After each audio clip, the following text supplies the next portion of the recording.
everyone. This is Cathexis. Once again, I'm back with Quantum Eraser, and we're going to be doing another presentation, but tonight we're going to be doing a pretty important topic that we don't hear a lot of people talking about, which is going to be gravity. And we're going to try to determine what the mainstream has been, well, really says about it, and which one they claim is true, and really what to think about what they show us, because there's a lot of really interesting contradictions that we're going to go over. How you doing tonight, John? Doing fine, sir. That's good. That's good, man. But really, I don't got much to say. So we'll go ahead and get right into it. Let me go ahead and present your screen, and hope everybody out there is doing well in the audience. I appreciate you guys showing up. And I presented you. Let me stop screen sharing. Looks like we should be good. All right. So yeah, let's get right into it. All right. For gravity, we always hear that this is the answer. And, much of the topics that we bring up, it's a one-word savior. So first of all, we're not questioning whether anvils fall to the earth when dropped from skyscrapers. We're questioning the mechanism or the cause. Also, this isn't a personal attack on either gentleman. Obviously, we're going to be talking about Einstein and Newton. I'm just going to be refuting their claims. And with Newton, some of those are alleged claims, and I'll show that here in a few minutes. This isn't a judgment. I'm in no position to make such a determination. And with Newton, it's documented that he wrote more on the book of Daniel and Revelation than he did on physics. So let's get into it. And this is what I usually start out with. If somebody says gravity, well, these are my first questions. Which gravity? Einsteinian or Newtonian? Is gravity a force? Is gravity a scientific law or scientific theory? And what is the cause of gravity? There's been no one's really answered these questions. I've got all kind of answers, really. Like, what does it matter? That's my favorite one. It kind of matters a lot because Newtonian gravity is a force, whereas Einsteinian gravity is not a force. They're mutually exclusive. They're not even in the same geometry. Newtonian gravity is in Euclidean 3 space, and Einsteinian gravity is pseudo-Riemannian 4 space. So let's go ahead. We'll go ahead and pummel both. We'll start with Newtonian gravity. And my first shot across the bow comes from George Musser in Scientific American. He says Einstein created his general theory of relativity, which provides our modern understanding of gravity. With the express purpose of expunging non-locality from physics, Isaac Newton's gravity acted at a distance as if by magic, and general relativity snapped the wand in two by showing that the curvature of space-time and not an invisible force gives rise to gravitational attraction. So really, I could stop right here, because according to the article above, what position does the scientific community exclusively follow? I'll give you a couple minutes to answer that question. All right, that's enough. It's B. They follow Einsteinian gravity. So why then are we even talking about Newtonian gravity? I don't know. I get challenged with Newtonian gravity all the time. I'm sitting there, why am I even talking about it? I mean, the people that they follow don't follow Newtonian gravity. So what's up with that? I don't know. Okay, each of these that I'm going to bring up refutes each gentleman's position by themselves. I can stop after each one of these. So back to Professor Shankar, the chair of physics at Yale. All right. So today we're going to shoot down Newtonian mechanics. Now, somebody please explain to me what shoot down means. You know, we're like the press. We build somebody up only to destroy them. I don't know. It's not sounding too good right there.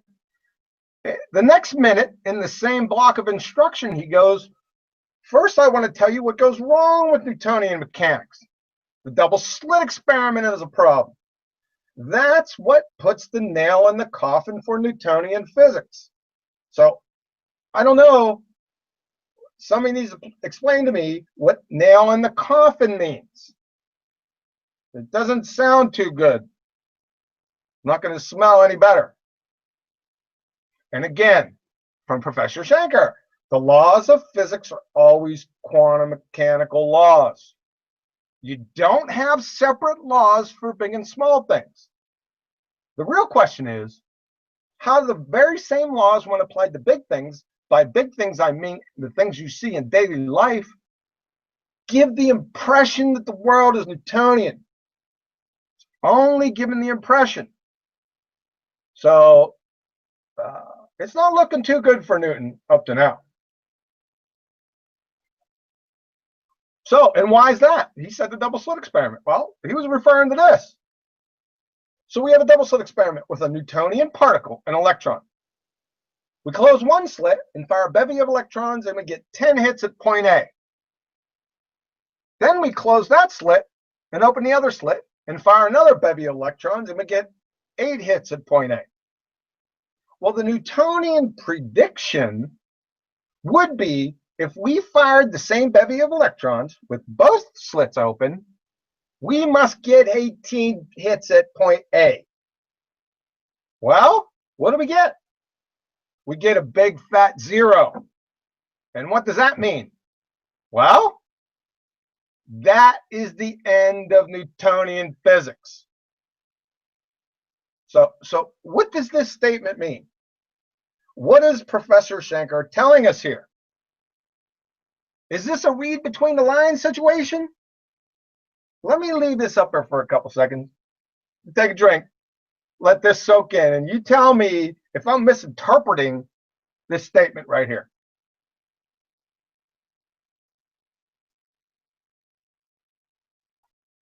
Any objections?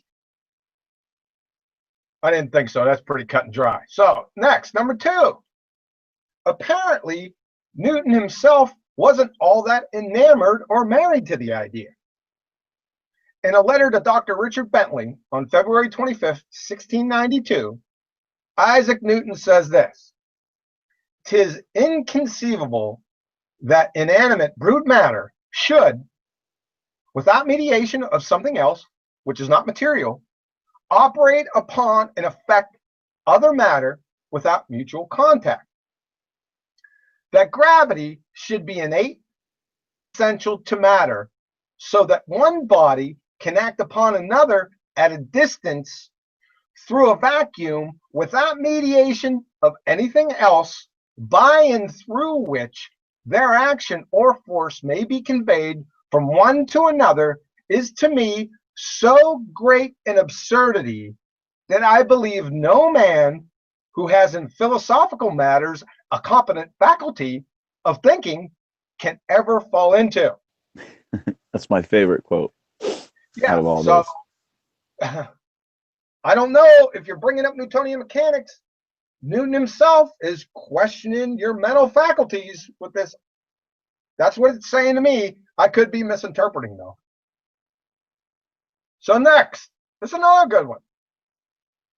Is gravity a scientific law or a scientific theory? Now, if you go back to my presentation on scientific laws and scientific theories, you know how to differentiate and distinct between the two.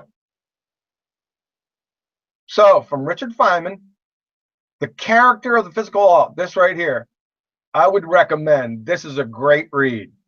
Right? It's a little long, so we'll see in a few weeks. But I would recommend anyone that's interested in physics to go ahead and read through this probably 10 times. But like with anything, you know, you chew on the meat and you spit out the bones. And here's one of the bones. There is no model of the theory of gravitation today other than the mathematical form. Now, you know that this is in my wheelhouse. It's got model. I'm not even going to talk about that. The theory of gravitation, the mathematical form. Now, you can't have a mathematical scientific theory. This is tantamount to having theory of Mary bachelors. Why? Well, mathematics at best, like I've said in the past, can only describe. But scientific theories, you know, the real ones, they explain. There's a big difference between descriptions and explanations. So how does that work, Richard? So if it's not a scientific theory, then it has to be a scientific law. But we already read before from Professor Schenker that the laws of physics are always quantum mechanical laws. So since all the laws of physics are always quantum mechanical laws, please show the law of gravity in quantum mechanics. You'd have better chances resurrecting Alexander the Great's horse. Next. So we all know what this is. This is gravity right here, right? I don't know. What would it be for, like, if I put, what is a banana? What would that equation look like? That's a player here. But guess what? You see this equation right here? That isn't Newton's equation. This is Newton's equation. So the force of gravity is not equal in anything. According to Newton, the force of gravity is proportional. So that's what I was saying about alleged claims. So in B, please validate G by experiment. Cite the source. Remember, during the cosmic microwave background presentation, I said that validated by experiment, it's impossible to extract a signal that's 1,000 times or 10 to the third times weaker than the noise. Well, there's a problem, because the electromagnetic force is 10 to the 38. That's the noise. And the signal? This is 1. So I don't know how anyone can reconcile this. The electromagnetic force is 10 to the 38 times stronger than that of alleged gravity. And there is no way to factor that out. There was no way. That is, to get the signal gravity through the noise, the electromagnetic force. Again, validated by experiment, there's absolutely no way to extract that signal that's 1,000 times weaker than the noise. The electromagnetic force is the noise, and it's somewhat a little more than 1,000 times stronger than the signal. It's this number. I can't even say this. I don't even know what this number is. It's kind of big. And moreover, especially when said noise, the electromagnetic force, is capable of producing the same effect, attraction. The electromagnetic force, a fundamental force in nature. The electromagnetic force acts between charged particles and is the combination of all electrical and magnetic forces. The electromagnetic force can be what? Attractive or repulsive. From hyperphysics, the electromagnetic force is a force of infinite range which obeys the inverse square law and is of the same form as the gravity force. So this noise is impossible to extract the signal from. This one right here, 10 to the third. But Cavendish in 1798 isolated, then pulled the attraction signal from the background noise, 10 to the 38, with the accuracy 10 to the minus 11th. I don't think so. If you do, I have this bridge. It's right beside pristine beachfront property I forged from iron and copper ores after I exposed it to my Illudium Q36 explosive space modulator, which turned into a solid Illudium gold. It's for sale right now. I have to sell it quick. Are you interested? If there's any takers, Cathexis, go ahead and let me know if there's Yeah, I any don't see any. in the chat. I didn't post a price here. I think there might actually be one taker here. His name's really? Yeah, his name's Charlie. We'll get to that later. All right. So back to the equation again. This is a begging the question fallacy on so many levels. We already went over a couple. Let's choose another one. Where did he get that R radius from? From the librarian? Even granting, for the sake of argument, the yarn that spun concerning our librarian, and that's Eratosthenes, he and or his storytellers patently assume the sun's size and distance from the earth, among others. That is, he never had a viable independent variable. That equals no scientific hypothesis. That equals no experiment. That equals not science. End of story. Here's another end. Moreover, we must summarily dismiss the yarn as an utter fraud because the librarian never ever performed the alleged experiment to begin with. Eratosthenes' methods and measures do not come from Eratosthenes himself. The accounts of this method come to us from Strabo, Pliny the Elder, and especially from Cleomedes, who is believed to have lived between 200 and 100 BC, although he could have lived as recent as 300 AD. The only detailed account is from Cleomedes, in particular, chapter 10 of his On the Circular Motions of Celestial Bodies. And that's where everything of our modern understanding of Eratosthenes' exploits are molded from. Emphasis on mold. And that's where Cleomedes unwittingly seals Eratosthenes and this entire Justo story's fate. From this source right here, I'm going to keep it hidden for now. The reference to Eratosthenes comes mainly from Strabo, Pliny, and Cleomedes, like I said above. And here we will firstly repeat those testaments of Pliny and Cleomedes so that the reader has the information at hand. And then we will proceed to open a whole 24-ounce can of whoop that tail to show why it is in reality false that Eratosthenes was the first to know this method of calculating the Earth's circumference, and that it is also false to say that he conducted an experiment based on the method itself. As we will see, the astronomical calculation itself shows that according to Eratosthenes' information, that's copied from Cleomedes and Strabo, it is impossible that he carried out an actual scientific experiment according to the method described. So I'm going to leave this with Cathexis. We're going to be dealing with this particular subject on a future video. Yeah, we'll be doing a whole episode on the Eratosthenes situation. I think it's just brilliant, back engineering of information personally. But there's certainly their little story. He was the librarian at the Library of Alexandria.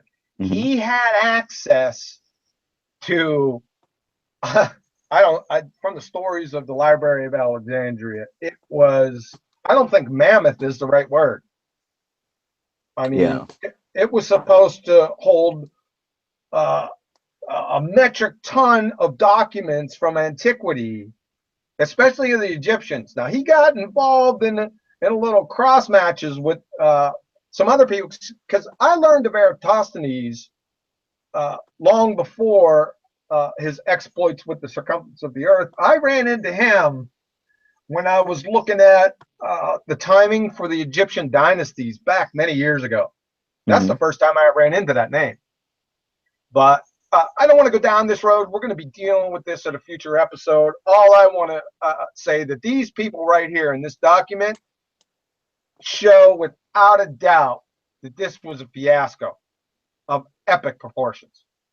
Yeah, it seems more like a I don't know, an origin story type situation. You know, it lends credence to the whole ball Earth. I mean, it's one of their major proofs. It's hilarious if you look at anybody who's like, duh, some guy named Aristophanes figured out the circumference, 2,000 years ago. Yeah. I never heard anyone mention this guy's name right here. Cleomedes. No, these other now, I heard of these guys, Pliny the Elder and the Younger, and Strabo. I've heard of them. This guy I never heard of, personally. Yeah.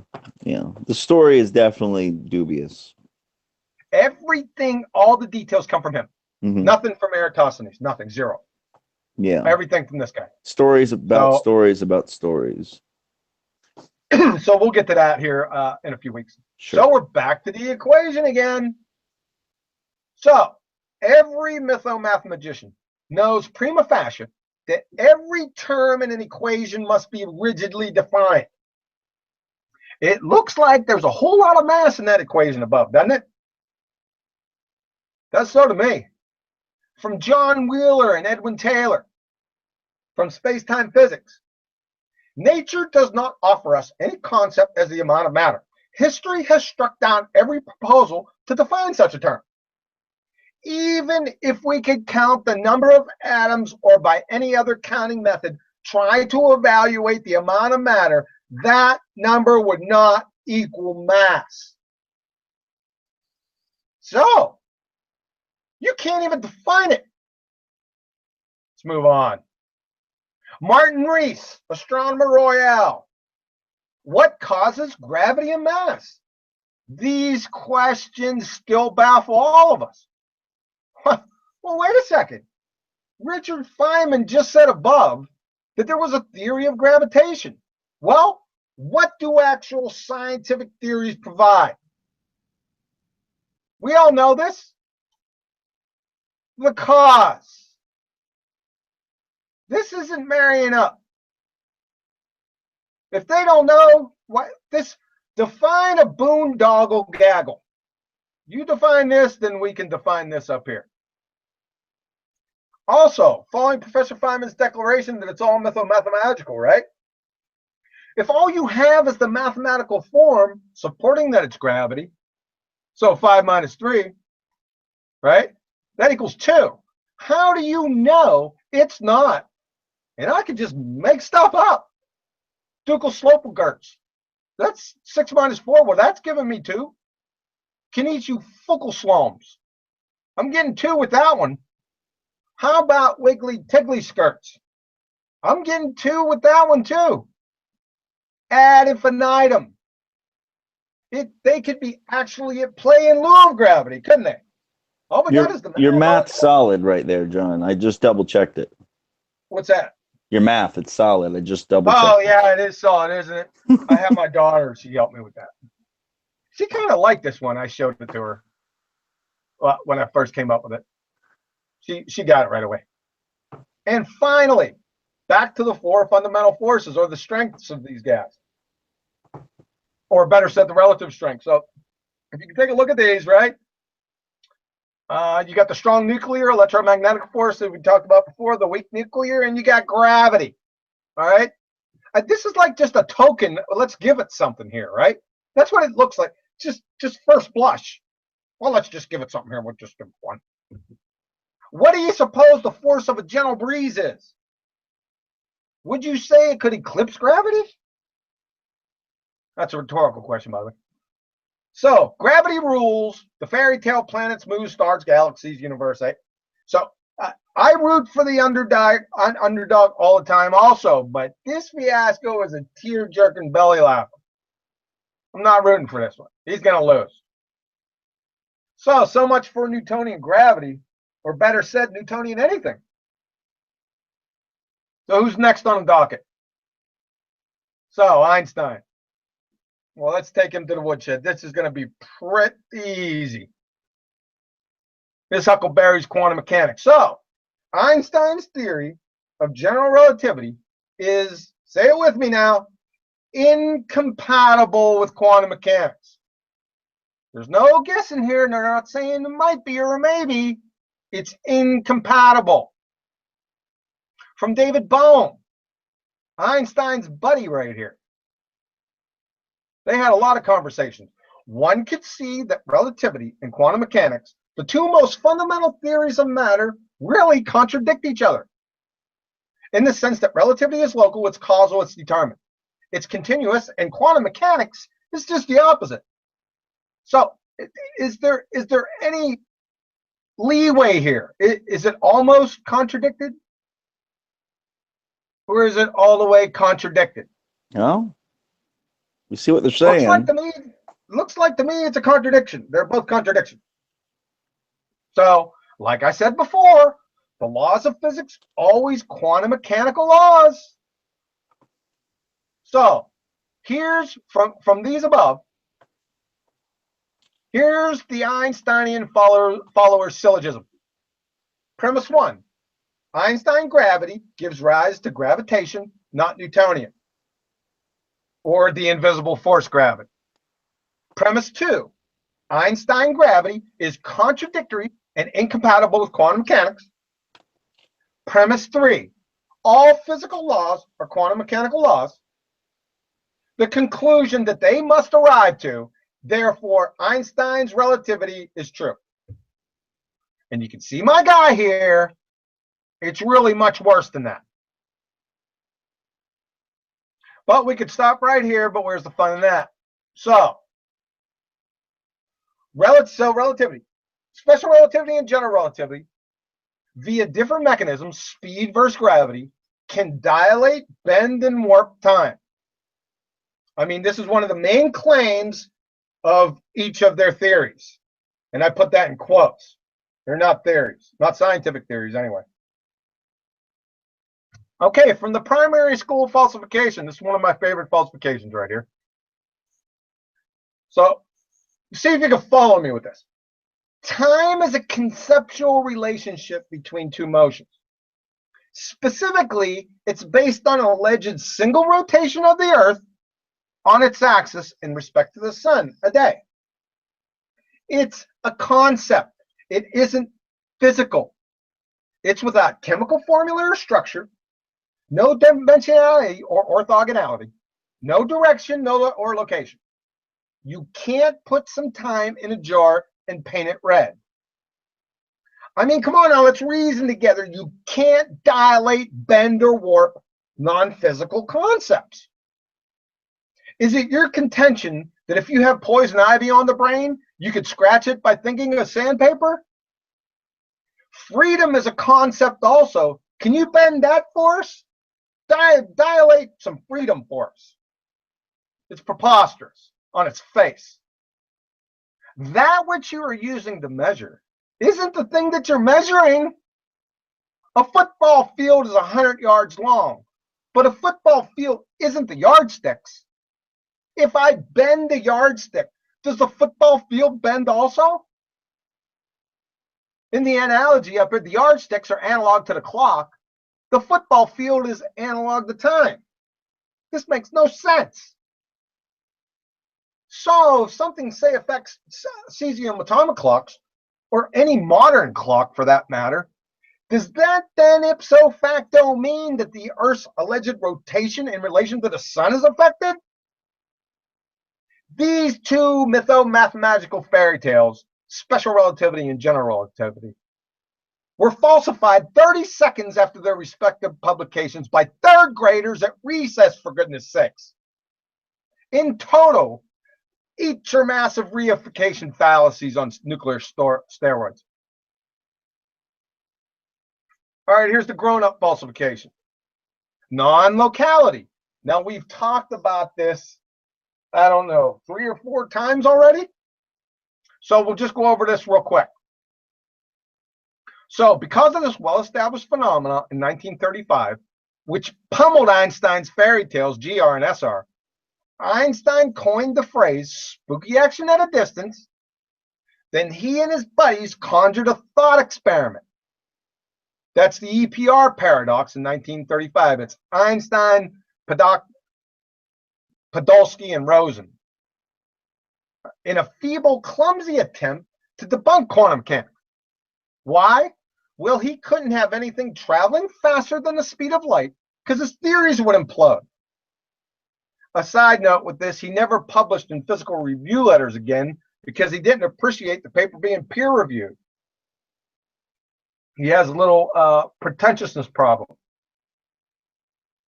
Because of the seemingly impossibility of testing his thought experiment, it apparently covered his pretentious, pompous, pseudoscience, mythomathematical philosophers' butt, and the very public argument between he and Niels Bohr, who was of the opposite position, was relegated to the dustbin of history, never to be reconciled.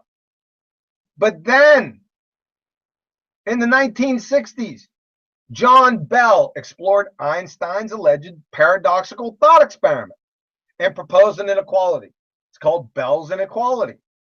If it was shown to be false, Einstein and his theories would take a dirt nap.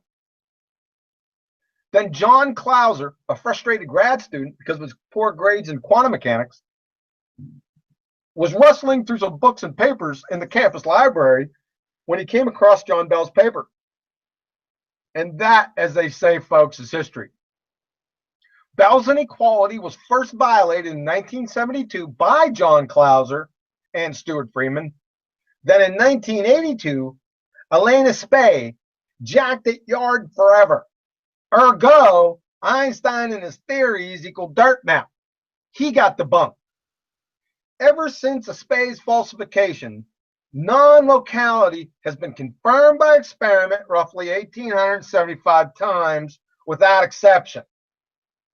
Now, we've already went over a lot of these experiments. We got the Groblacker experiment in 2007. The ones that New Scientists and Physics World commented on. We have Manning experiment in Nature Physics, and that was in 2015. I'm not going to go over these experiments. We talked about these in previous videos. We also talked about the quantum erasure with the causally disconnected choice from PNOS. And the delayed choice quantum eraser can also be powered. I could power a metric ton of experiments in here. So let's just get to the rub. Therefore, there are two doors that can be breached per the results of all these experiments.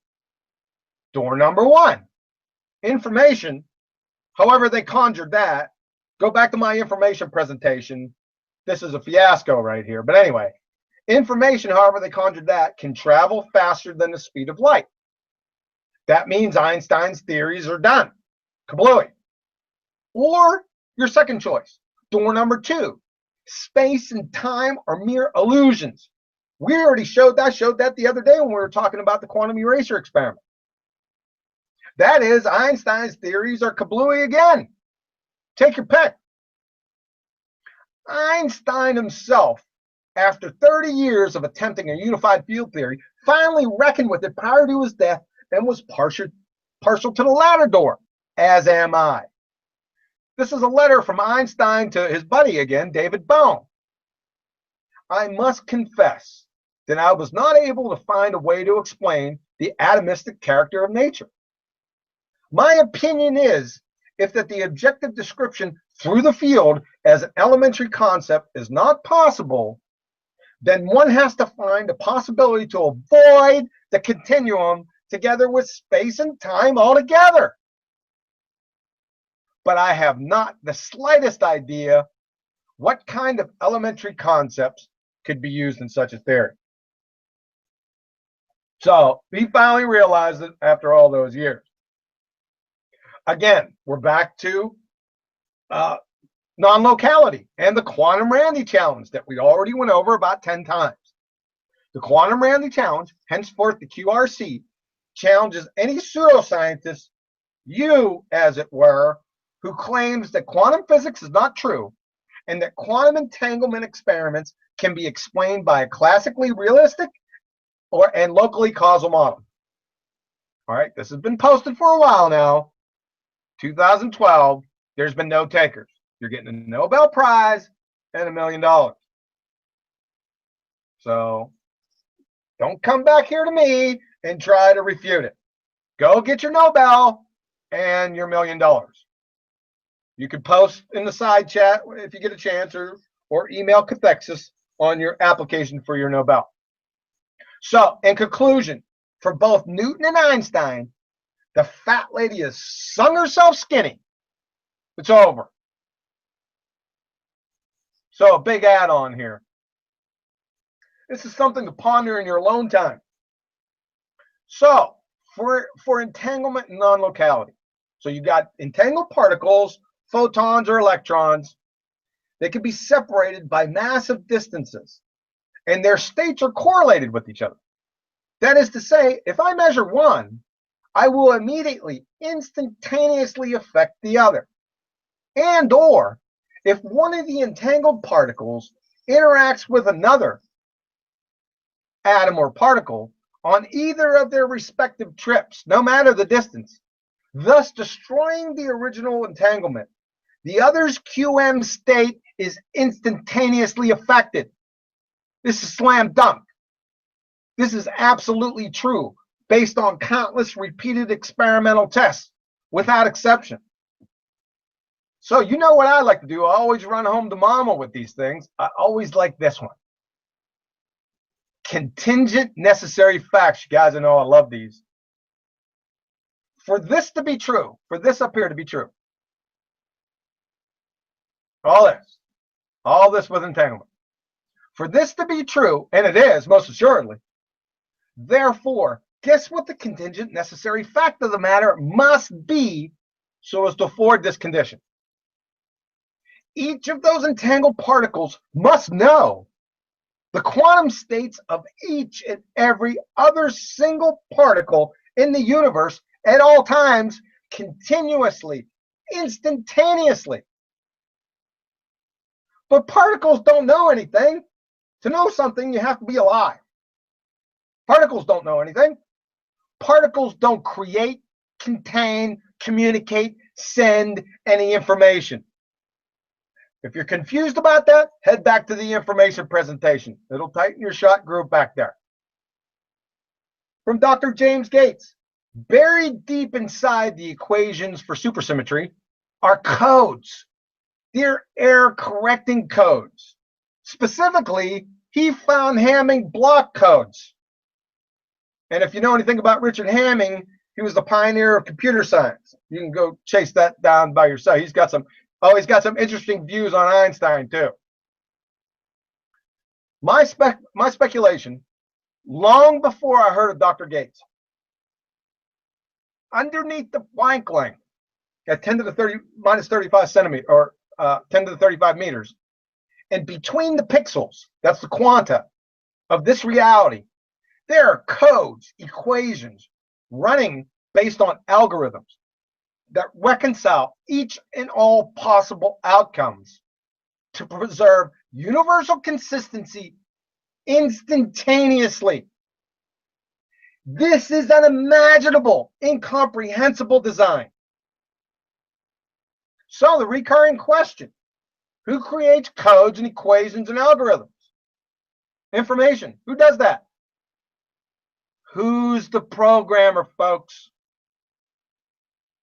So I want to add one of Cathexis's disclaimers here. We're almost done. This is a short block of instruction here, but he's not responsible for this.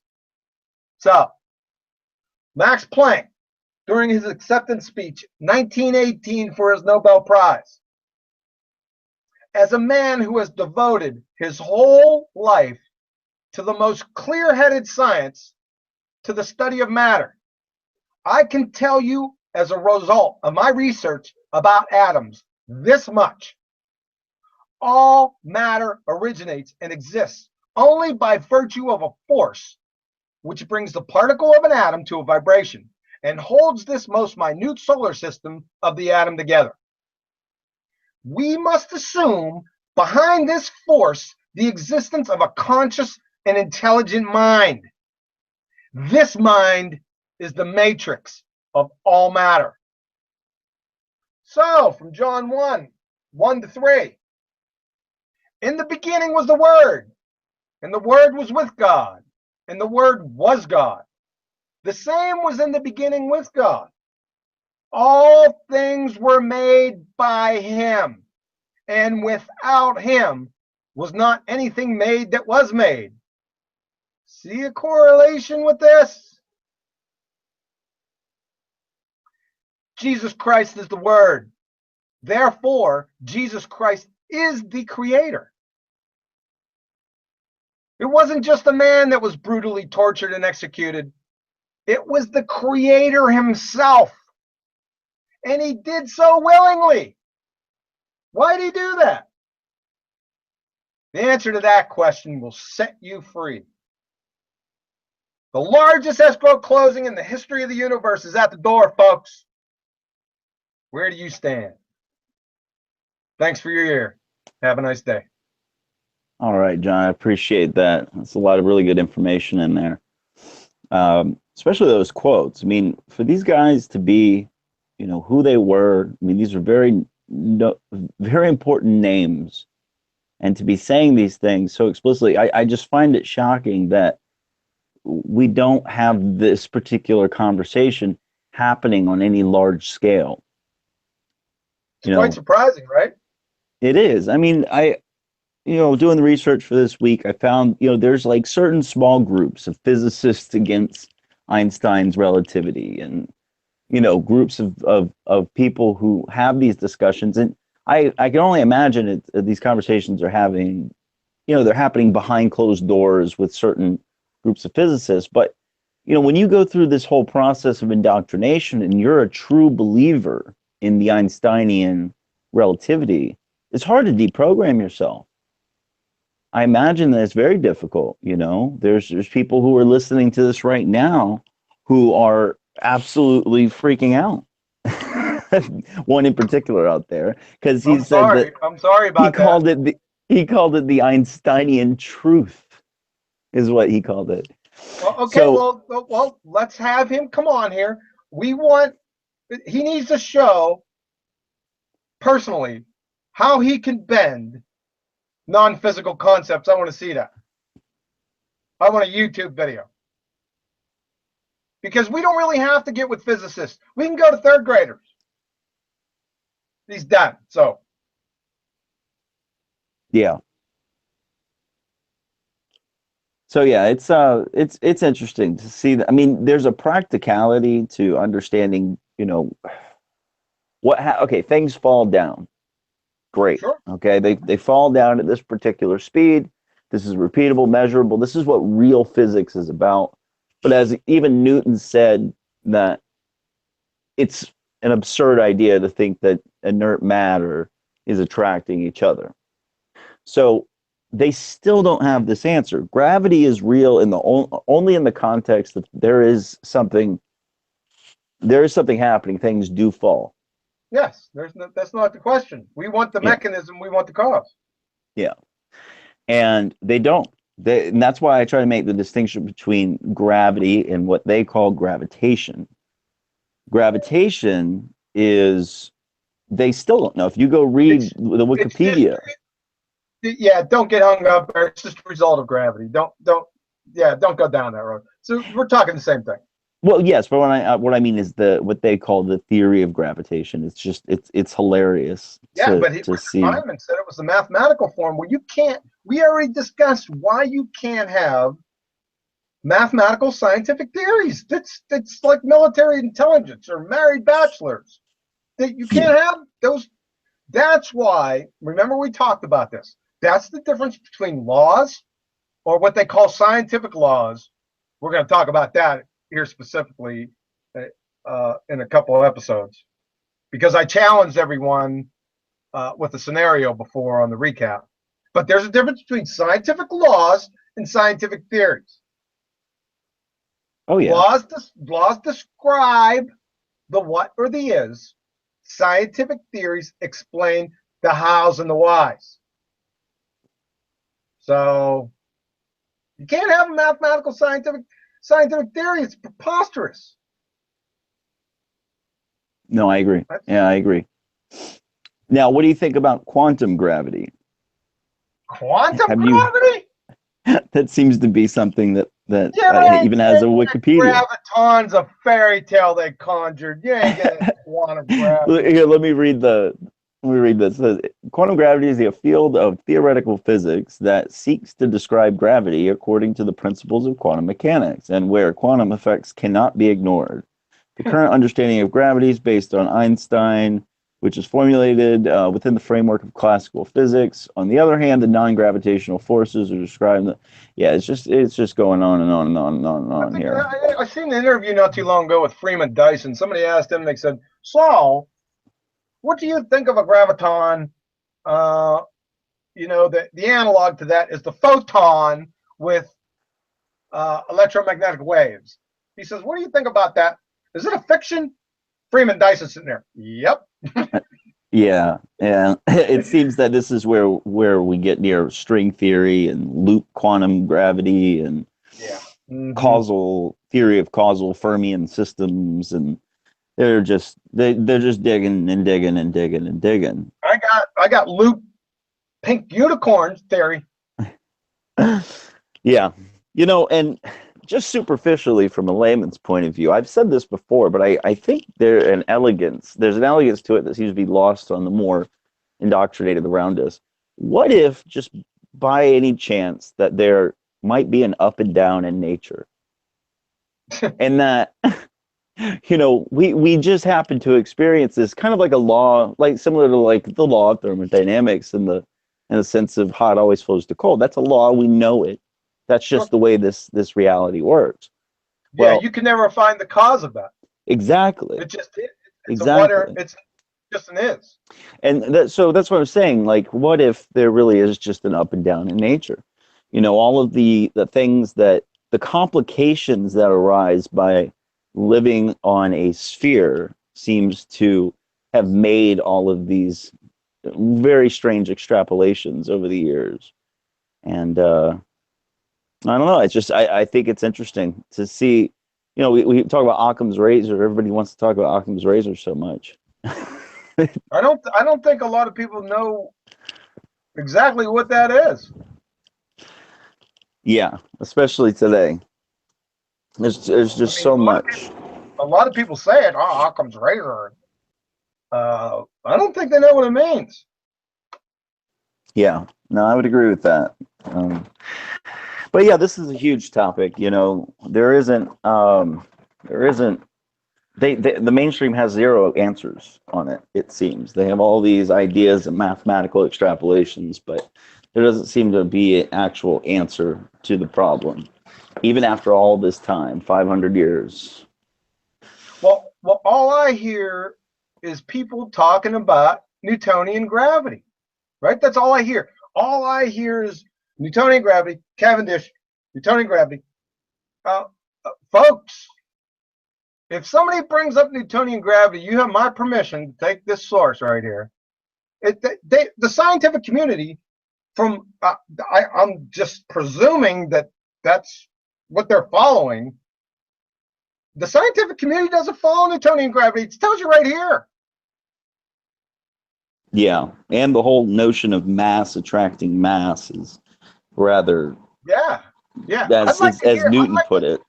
I'd like to see one of these guys that I've been hearing on these YouTube videos come up against one of those Einsteinian followers. It'd get ugly quick. Yeah, they're definitely very devout, those Einsteinian followers. Yep. It gets ugly real quick between those two guys. I never hear. Yep. Maybe they bring it up off onto the side, like, well, they go through all the equations, Newton, Cavendish, all the equations, mass of the Earth from two lead balls, and then 3 minutes later, somebody mentioned, well, Einstein had his act together. Well, you just contradicted yourself. Because what is it? Is it Einsteinian gravity or Newtonian? That's what see. This is what I'm going to ask you guys. You know, I've been doing it. I've been doing it now for what? As long that this is one of the first things that came up when I got into this genre. These are still the first. They haven't changed. They're not going to change. Yeah. That when I first did it, I said, well, which one, Einsteinian or Newtonian? Well, why does it matter? Yeah. Okay, I'm going. Time to clean the bathroom. Yeah. So what is your take on the Cavendish experiment then? Considering that, I mean, you did bring up the electromagnetic force. I'm questioning whether the gentleman even existed. I looked into it a little bit. I went to see, I pulled up his portraits. I wanted to see the guy. It was 1798, or the late 1700s. So I just wanted to see, well, what does this guy look like? I got like 10 different not photos, but portraits. I said, which one is it? Yeah. And listen, I don't want to ad hominem this guy because I don't think he ever existed. I think the experiment is conjured, and I showed you why. I mean, there are other factors that I'd like to see. I really would. I'd like to see a Cavendish experiment done in a vacuum chamber with a Faraday cage around it. Yeah, that's what you were talking about before. And listen, the electromagnetic force, that's only one potential confounding variable. That's not. What don't we know? See, it goes into a place where I don't want to go because it's all going to be speculation then. So yeah. I don't know, brother. I can't deal with that. Yeah, there's a lot of questions, man. There really is about all this. Modern scientism has tried to make it out that they know the answers, and that's just simply it. They always will count on that whole, well, if something better comes along, then we'll of course accept it. But that's after it fails peer review 100 times and takes 100 years to break status quo. Yeah, but you're asking me about Cavendish, but the Cavendish experiment has to deal with the equations, right? Mm-hmm. This is Newtonian gravity, right? Yeah. Talking about that. The scientific community doesn't follow that. Why am I even talking about Cavendish? Well, but because of Cavendish, we can now know the mass of the Earth and know the mass of the Moon and the mass of Jupiter. I mean, hell, I could type it into Google right now. Here, let me see if that's great. That's good. Well, I don't know. The scientific community train has left the building. They're still back in the docks with Cavendish. Yeah, here I just looked it up. The mass of Jupiter, 1.898 times 10 to the 27th kilogram. Well, that's good to know. That's fantastic. Yeah, I mean they know that because of what Cavendish did. Yeah. Yep, that's pretty impressive. I wonder what the high priests of a civilization 2,000 years ago would have said if you asked them what the weight of one of the heavenly bodies were. They might be, channeled via the knowledge. They might have given you the same bit. I don't know. It just seems rather amazing that they could claim to know these things based off of this experiment. Yeah. I don't know, brother. I don't know. I need to stick to one story. I'm tired of going down, chasing down, begging the question fallacies and straw man. I don't want to do it. Stick with one. You better stick with this one. You better stick with Einsteinian gravity. And of course, when you stick with that one, I'm gonna snatch the Louisville Slugger outside of the garage on that one also. Yeah, I hear you. Got some. I got it nail spiked. I'll just snatch that one up out of there, and we'll get to Einsteinian gravity. But I should never hear again this. I shouldn't hear this again because all I hear is, well, science is science that, science says this, science sings that. Well, this is what they're talking about. They're referencing science all the time. Well, there's your science. There it Yeah. is. It's saying Einstein, not Newton. The warping of So space-time. that's it. You gotta warp some space-time, man. But then quantum physics blows that out of the water. Third graders blow that out of the water. I want you to bend some concepts for me. And also think about the warping of space-time. Like, you know, they do the visualization with like a hula hoop with like, you know, a film on it or you know, some like nylon on it. And they put the larger ball in the center, and then they'll shoot off a couple smaller marbles or whatever, right? And they whirl around it, and they're like, oh, see, that's what the orbits do, and that's because there's like a gravity well, and this is the larger object is. But here's what's funny: they're demonstrating that there's an up and down in some regard to space with that experiment. So they're going to try to explain Einsteinian gravity with gravity of some kind. So they're It's trying to explain just, gravity by using gravity. yeah, it's kind of That's called a hilarious. circular argument. Absolutely. Which And, we're finding scientism has plenty of. and they just by fiat, Einstein called it space-time. Well, heck, I'll just call them turkey squirrels from now. I'll just start combining things. Turkey squirrels, right?